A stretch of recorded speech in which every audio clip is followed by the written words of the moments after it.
আসসালামু আলাইকুম প্রিয় বন্ধুরা, আমি মোহাম্মদ আলামিন আবার একটি নতুন ভিডিও নিয়ে আসলাম মরিচের জমির। তো যাই হোক, জমিটা আমার নিজেরই। তো আজকে কয়েকদিন ধরে বৃষ্টি হচ্ছে, বৃষ্টির ভেতরেই জমিতে রওনা দিলাম ভিডিও করার জন্য।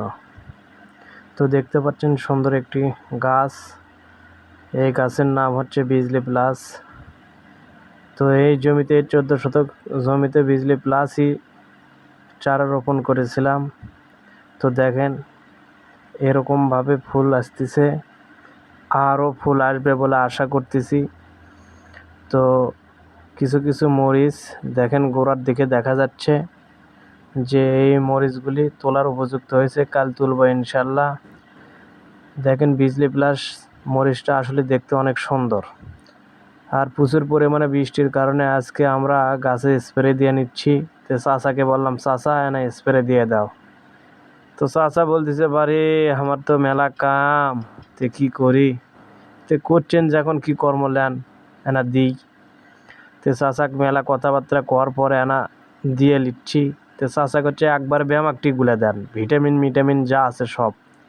আমি কোনো পাগল, ভিটামিন দিলে কি আর ওটা আবাদ করা যাচ্ছে? ওটা আজই শেষ হয়ে যাবে। করছো তাহলে কি গুলে দেবেন দেন, আমি মেরে দিচ্ছি। পরে ম্যানকোজিপ দেন।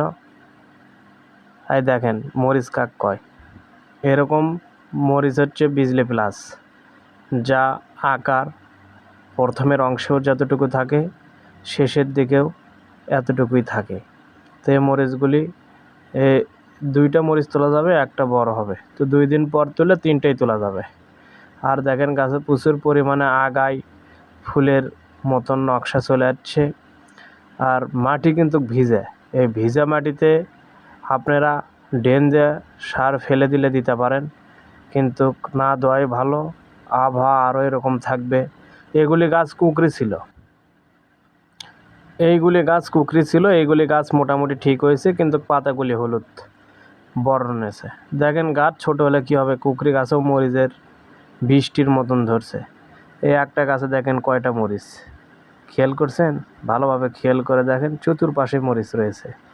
আবার ছোট ছোট মরিচও বাড়াচ্ছে, এই কুঁকরি গাছেও মরিচ দেখেন আছে। তো আপনি লক্ষ্য করলে দেখতে পাবেন 14 শতাংশের প্রায় গাছেতেই মরিচ রয়েছে, 2-1টি তোলার উপযুক্ত। আর ছোট ছোট গাছেও রয়েছে মরিচ। দেখেন এই ড্রেন দিয়ে অনেকে খাবার ফেলে দেন, তো আপনারা ড্রেন দিয়ে খাবার এই বর্ষার সময় না দেওয়াই ভালো মনে করি। দেখেন এই ছোট্ট কুঁকরি গাছেও দেখেন মরিচ কয়েকটি। দেখেন গাছ নাই শুধু মরিচ, গাছ নাই শুধু মরিচ। এখানেও দেখেন প্রত্যেকটা গাছেতেই এরকমভাবে মরিচ রয়েছে। তো কালকে তুলব ইনশাল্লাহ এগুলি।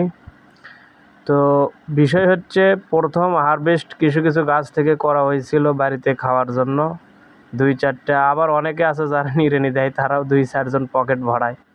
আসলে তাদের সেটা ব্যক্তিগত ব্যাপার, হয়তোবা ভেবেই নিয়েছে যে পরবর্তীতে দেয় কি নাই দেয়, ধরলে আগই খাই গারস্থর আগি। দেখেন কুকরি গাছ, এই গাছটাতেও মরিচ রয়েছে 4টি, তোলার উপযুক্ত 4টি মরিচই রয়েছে। আরও ছোট ছোট ছোট ছোট মরিচ আছে অসংখ্য, এই গাছেও মরিচ তোলার উপযুক্ত রয়েছে।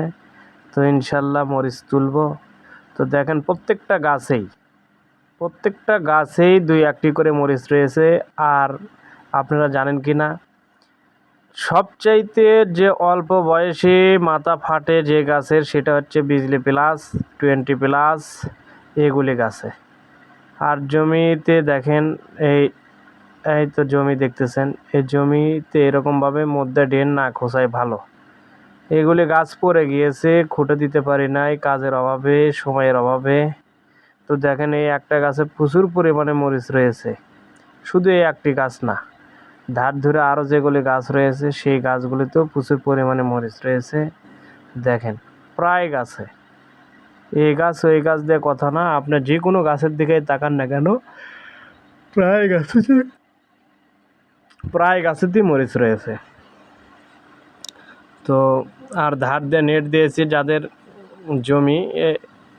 জমি এই দেখেন, এই ধারকের লাইনে নেটের ধারে যে গাছগুলি দেখতে পাচ্ছেন, এগুলি গাছ হচ্ছে সানড্রপ।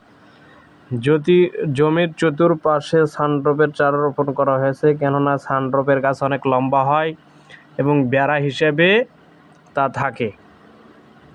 আর যাদের বাড়ির ধারে জমি আবাদ করবেন তারা আমার মতন নেট দেবেন, পারলে ডবল করে দেবেন, কেননা শত্রুর অভাব নেই, যে কোনো মুহূর্তে নেটটা চিরে দিয়ে ওই ভেতর দিয়ে মুগরি ঢোকাতে পারে।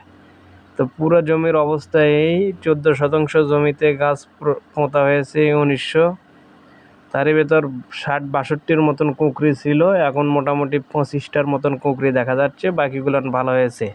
তো কুঁকড়ির জন্য আপনারা ব্যবহার করবেন যেগুলি ওষুধ সেগুলি ডিলারের কাছ থেকে শুনে